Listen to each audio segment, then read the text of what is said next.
ഇന്നത്തെ വീഡിയോയിൽ നമ്മൾ സംസാരിക്കാൻ പോകുന്നത് കേരളത്തിൽ പലർക്കും സംഭവിച്ചിട്ടുള്ള ഒരു വലിയ സാമ്പത്തിക പ്രശ്നത്തെക്കുറിച്ചാണ്. ചിറ്റ് ഫണ്ട് അല്ലെങ്കിൽ പൊറി തകർന്നാൽ പണം തിരികെ കിട്ടുമോ? നിയമം എന്ത് പറയുന്നു? എന്ത് ചെയ്യണം? എത്ര സമയത്തിനകം നടപടിയെടുക്കണം? പൂർണ്ണമായി മനസ്സിലാക്കാം. ആദ്യമായി മനസ്സിലാക്കേണ്ടത്, എല്ലാ ചിറ്റ് ഫണ്ടുകളും തട്ടിപ്പല്ല. കേരളത്തിൽ രജിസ്റ്റർ ചെയ്ത നിയമാനുസൃത ചിറ്റ് കമ്പനികളുമുണ്ട്. പക്ഷേ രജിസ്റ്റർ ചെയ്യാത്ത സ്വകാര്യ കുറികളും അനധികൃത പിരിവുകളുമാണ് കൂടുതൽ പ്രശ്നങ്ങൾ സൃഷ്ടിക്കുന്നത്. ചിറ്റ് ഫണ്ട് തകർന്നാൽ സാധാരണ എന്താണ് സംഭവിക്കുന്നത്? കമ്പനി പണം തിരികെ നൽകാതെ ഓഫീസ് അടയ്ക്കും, ഓണർ ഒളിച്ചിരിക്കും, ചിലപ്പോൾ ചെക്ക് ബൗൺസ് ചെയ്യും, അംഗങ്ങൾ തമ്മിൽ ആശയക്കുഴപ്പം ഉണ്ടാകും. ഇപ്പോൾ പ്രധാന ചോദ്യം, നിങ്ങളുടെ പണം തിരികെ കിട്ടുമോ? ഉത്തരം, സാധ്യത ഉണ്ട്. പക്ഷേ ഉടൻ നടപടിയെടുത്താൽ മാത്രമേ സാധ്യത കൂടുതലാകൂ.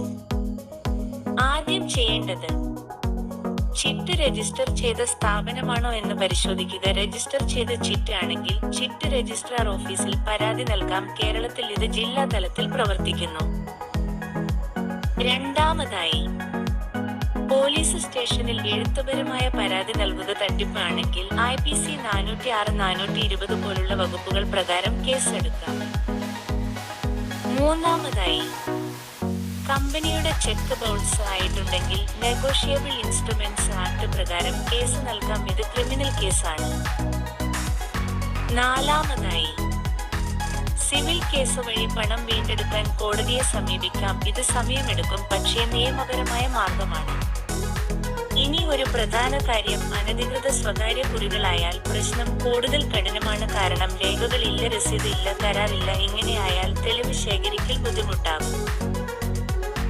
അതുകൊണ്ട് പണം നിക്ഷേപിക്കുന്നതിന് മുൻപ് ശ്രദ്ധിക്കേണ്ട കാര്യങ്ങൾ: കമ്പനി രജിസ്റ്റർ ചെയ്തതാണോ? ഓഫീസ് വിലാസം ശരിയാണോ? ഓഡിറ്റ് റിപ്പോർട്ട് ഉണ്ടോ? രസീത് നൽകുന്നുണ്ടോ? കരാർ പകർപ്പ് തരുന്നുണ്ടോ? പലർക്കും ഒരു തെറ്റിദ്ധാരണ ഉണ്ട്, പോലീസിൽ പരാതി കൊടുത്താൽ ഉടൻ പണം കിട്ടുമെന്ന്. അത് ശരിയല്ല. ആദ്യം അന്വേഷണം, ശേഷം സ്വത്ത് അറ്റാച്ച് ചെയ്യൽ, കോടതി നടപടി, ഇവയ്ക്ക് സമയം വേണ്ടിവരും. ചില കേസുകളിൽ കോടതി കമ്പനിയുടെ സ്വത്ത് ലേലം ചെയ്ത് പണം അംഗങ്ങൾക്ക് ആനുപാതികമായി വിതരണം ചെയ്യും. പക്ഷേ പൂർണ്ണതുക തിരികെ കിട്ടുമെന്ന് ഉറപ്പില്ല.